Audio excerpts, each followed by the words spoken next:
The sound of the waves crashing against the shore was a welcome escape for Marlon and Tanya, a successful black couple from New York. They had rented a small hotel along the Florida coast. But as the first day passed, Marlon and Tanya noticed subtle, uncomfortable moments.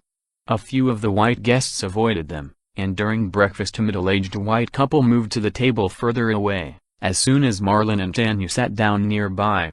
Guess we're not as welcome as the weather. It's the 21st century. You'd think people would be beyond this. But it would soon be interrupted by something far more serious than prejudice. That evening the hotel staff began issuing warnings. A hurricane was fast approaching, stronger than expected. By the next morning, the storm had grown into a full-blown hurricane. The small hotel stood in the direct path of the storm. It wasn't safe to stay in their rooms anymore, and the staff evacuated all the guests to the hotel hall, which had been reinforced to withstand such weather. The storm's force was terrifying. Everyone's nerves were on edge. Suddenly the same middle-aged white man who had kept his distance from them during breakfast clutched his chest, gasping for air, his face contorted in pain. It was a heart attack.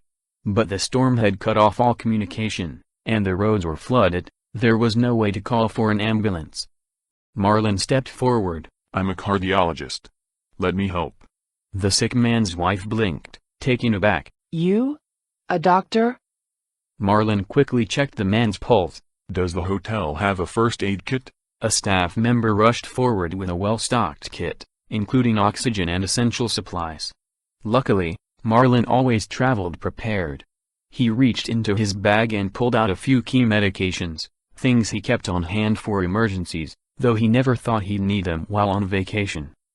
Marlon administered oxygen, gave the man the right dosage of medication, and closely monitored his vitals. His wife watched with wide eyes, her initial suspicion fading into desperate hope. Please, save him. Finally, as the winds outside began to die down, the man's condition stabilized enough that Marlon was confident he would make it until help arrived. When the ambulance finally came hours later, the paramedics confirmed what everyone already knew: Marlon had saved the man's life. As they loaded him onto the stretcher, the man's wife turned to Marlon. Thank you. I didn't know. I didn't know you were a doctor. It doesn't matter what you knew. What matters is that he's alive. By evening the storm had passed, both outside and within the hearts of the people who had witnessed Marlon's act of heroism. For them, it wasn't just about the hurricane, it was about facing their own prejudices and realizing that in moments of crisis, humanity rises above everything else. Tanya squeezed Marlon's hand. You did more than save a life today. You changed their perspective.